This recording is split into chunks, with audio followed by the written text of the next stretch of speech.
I'm a hypocrite, and so are you. Now, hear me out. We all have our own biases and blind spots. Have you ever been annoyed at someone for using their phone in a certain situation, only to find yourself doing the exact same thing once you get a notification? Or have you ever told someone to take care of themselves, meanwhile leaving your own needs out to dry?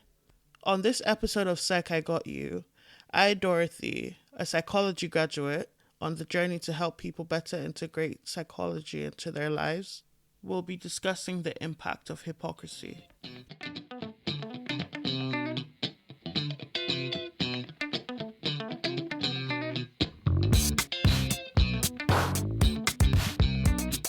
First things first, how to find and interact with the podcast. You can find the podcast on X and TikTok using the username psychigotyou, YOU. You can also find the Instagram page at psychigotyou, with you being the letter U. To get updates, why not check out the WhatsApp channel, now available in the description of this podcast. Listening on YouTube? You can also listen now on Apple Podcasts and Spotify if that's more convenient for you. All links will be made available in the description of this podcast. Want to get in touch? Send an email to psychigotyou, you being YOU, at gmail.com. Last but not the least, keep an eye on the Patreon page. Good things to come. Now that you know, let's get on to the show.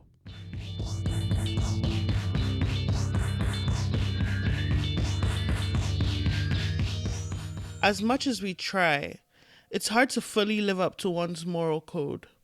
So what is hypocrisy? Hypocrisy is a disconnect between what you say and what you do.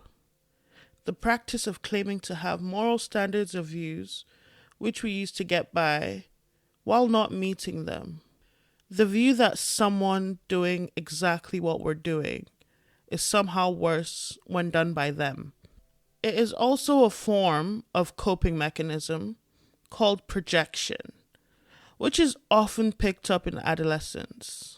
In other words, our developmental period of life.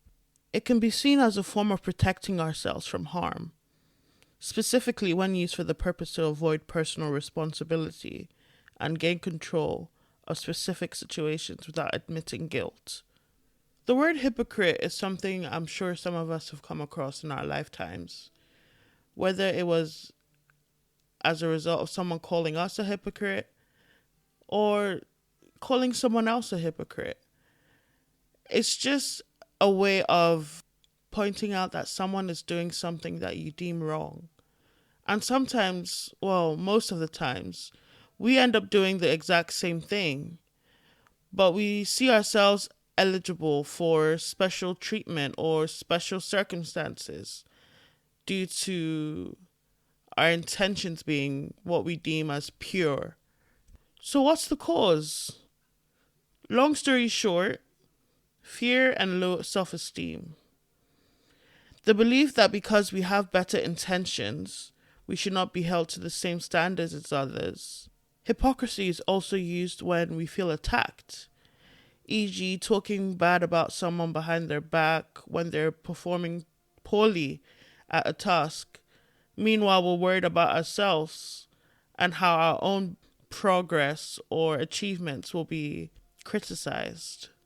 All in all, deflecting to avoid evaluating our own problems head on.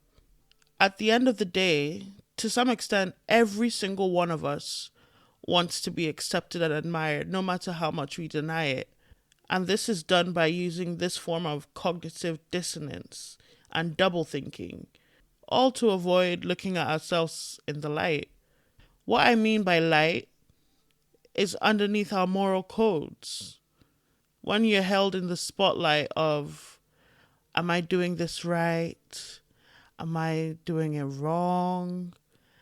Am I obeying the set of rules I've held myself accountable to all this time? Because that's simply it. The ability to hold yourself accountable to your actions is simply not simple. Because having a set rule of morals that you live by is one thing, but actually checking yourself once in a while to see what proportion of my life, if any, have I actually paid attention to these rules.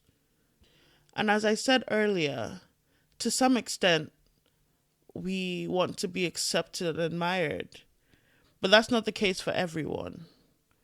Sometimes it's just being able to look yourself in the mirror and know you're doing your best, doing what it takes to live a just and morally upstanding lifestyle.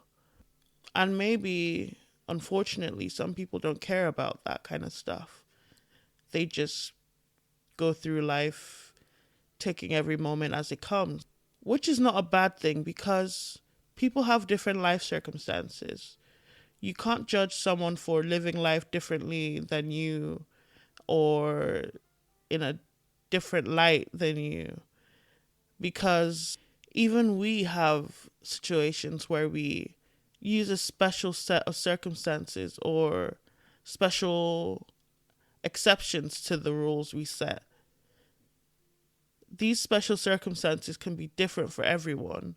Life or death situations, in situations where your safety is on the line, or even just for your own peace of mind. But you see, the thing about hypocrisy is it has consequences. Everyone gets hurt. It has a negative impact on yourself, which may manifest in an array of negative emotions, such as guilt, anger, and sadness. Guilt for not living up to your standards, anger at yourself, and sadness that at the end of the day, even after all your efforts to set rules and regulations almost for yourself to follow, to ensure you're living an upstanding life or whatever that may look like for you, has not been achieved. Another negative impact on yourself due to hypocrisy is worsened mental health, anxiety, depression, and so much more. Anxiety that you might never be able to live up to your standards, or anxiety that you might keep missing these opportunities that keep you sane and keep you on track to be a person with a good moral code and just overall not hurting others, which I'll get back to shortly. And it seems that we're carrying out a form of self-deception, and this can be a sign of asymmetrical judgment that's not fair and just. And it truly, truly causes us to avoid humility. This ability to be humble and kind to ourselves and to others. And speaking of others, it has negative impacts on relationships, social standing, lack of trust in relationships, lack of respect. And it gives us this sort of free rider effect, this sort of benefit from the shared resource or just the general public being good, but we didn't do anything to contribute to it or do our fair share of the work. This can result in impacts on society from people having a personal incentive not to contribute. It can lead to slower progress within the society. Resentment can build up because people take notice of you not paying your dues in regards to providing kindness to others or just treating others as we would like to be treated. Because at the end of the day, that's what it's about. Treating others the way we would like to be treated. And this sort of domino effect can result in the whole system falling apart, which has even more consequences. The burden of guilt people feel, the loss of voice, the loss of having any sort of impact within that society or within yourself can be impacted. And you stand the chance of being excluded amongst your peers, excluded from society, excluded from social events, from things that keep your mental health in check, things that keep you together, things that not only benefit you, but benefit others. Like I said, everyone gets hurt. This is a problem that is on all of us. It's everyone's responsibility to have some sort of moral code, something to keep us in check, something to ensure that we're kind, something to ensure that we treat everyone fairly. So much can be covered by the umbrella of hypocrisy, and we have the responsibility to try our best to prevent it. Examining our moral code, finding contradictions that make it harder to live by said code, practicing objective morality, the belief that meaning is not open for interpretation, and that something is true regardless of who is involved in a situation. For example, situations such as stealing. Stealing is wrong in and of itself. Abuse is wrong in and of itself. Hurting someone's feelings, taking advantage of someone, all that is wrong in and of itself. But at the end of the day, honestly, everyone just has to remember they're human.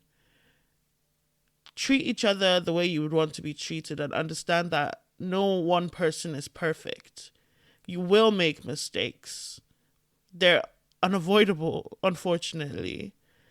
And we just have to try our best to put ourselves in other people's shoes, which can be tremendously helpful. It not only results in a decrease in our inflated ego, it also results in a decrease in self-righteousness, believing you're above it all and you can get away with anything you want to get away with just because your intentions are yours. Because hypocrisy impacts everyone involved. It's not just about you. But it's very important to remember that at the end of the day, after all our efforts, after actually trying, hypocrisy isn't evidence that we're bad people. When we make mistakes, we're just human. As I said before, no one person is perfect. Nothing is perfect. When you hold yourself accountable for your actions and you evaluate in order to better yourself, and the truth of the matter is, our values and behaviors don't always align, especially under stress or pressure. The goal isn't to become perfectly consistent. It's to become more aware of the gaps between what we believe and how we act. The more we narrow those gaps over time, the better we are at preventing hypocrisy. Some important questions to take away. When have you caught yourself holding different standards for yourself and someone else? Why do you think it's easier to spot hypocrisy in others than in ourselves? What's one value you want your actions to reflect more consistently?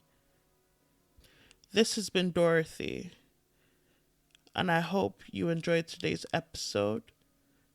Until next time, keep tuning in for new episodes of Psych, I Got You.